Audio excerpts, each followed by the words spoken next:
This year we have chosen the title, Peace Through Education, for our dinner. We know at Divan that the most unfortunate misunderstandings are those that involve cultural and religious misunderstandings and stereotypes. To be able to overcome these misunderstandings, we believe in the necessity of dialogue and education.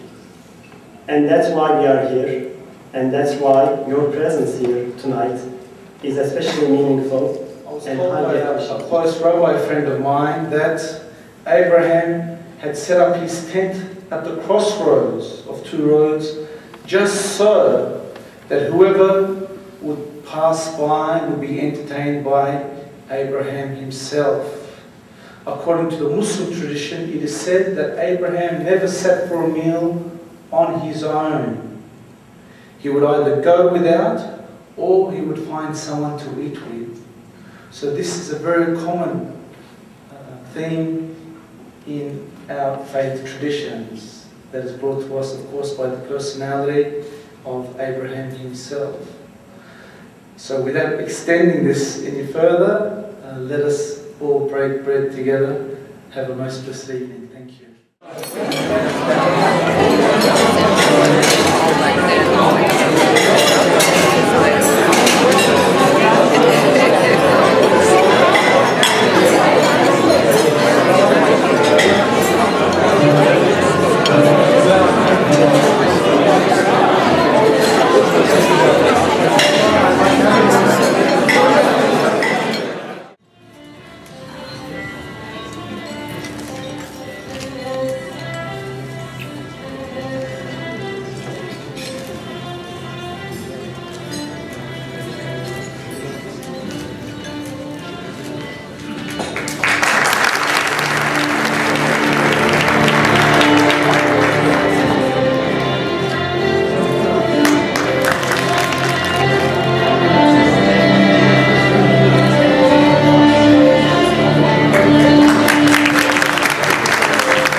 We cannot force other people to be just like us.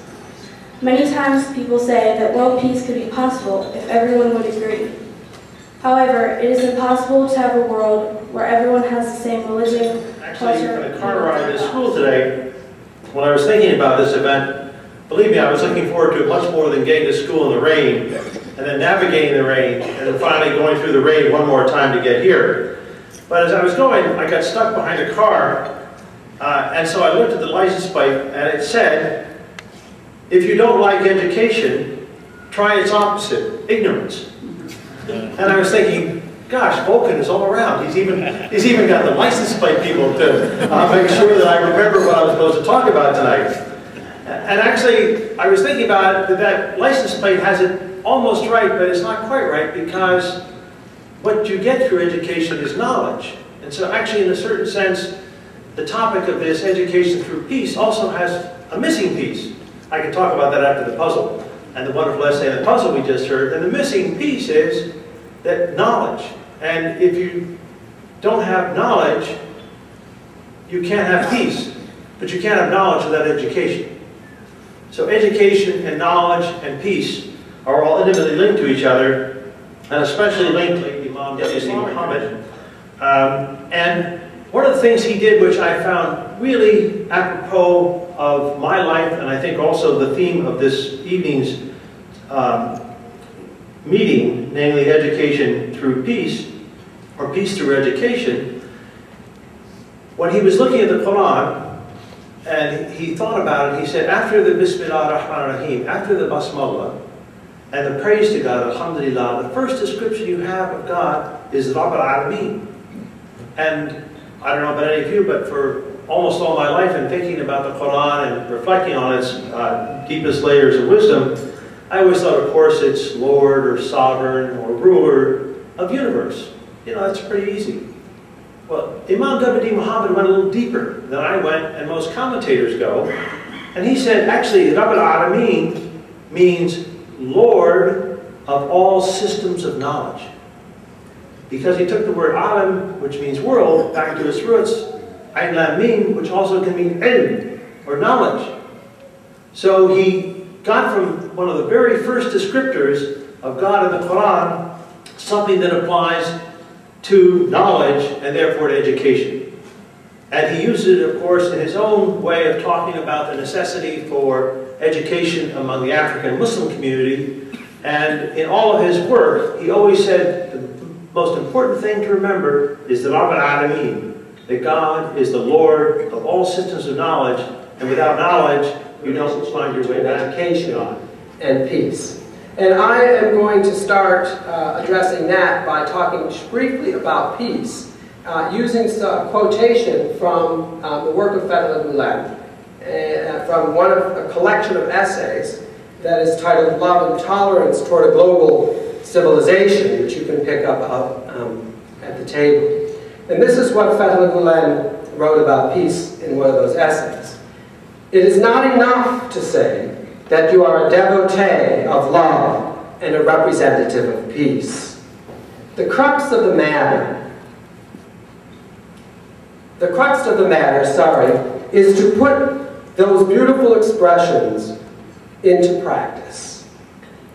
So my contribution tonight is to suggest that we look at peace as an activity, as a practice, as a doing. It's peacemaking that I want to talk about, and peace is a verb, as an activity. My suggestion for tonight, as I'm trying to stay within the boundaries of my time, is to leave here thinking about peace as an activity, peace as a learning how to do, something that you acquire or learn how to do by practicing it, that it is not a theoretical, right, or conceptual knowledge, but it is a practice and practical knowledge.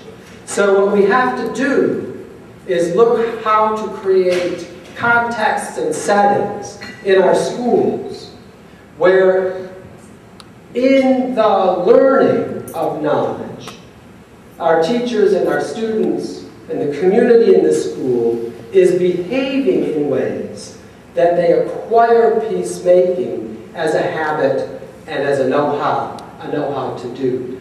We can learn to make peace in the way we teach and learn every subject in the school. It's how we do things. It's how we relate to each other in the school. It's what we expect of each other in the school. And it's how the students interact with each other and the teachers with them. And the modeling of peacemaking by actively doing it as we teach other subjects that I think is essential.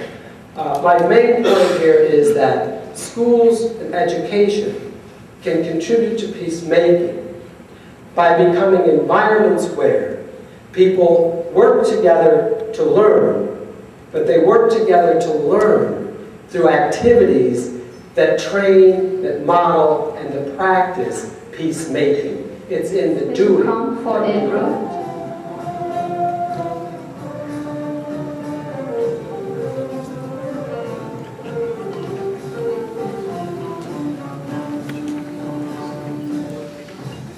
And her paper is that she's using her papers, so she doesn't use any specific paper.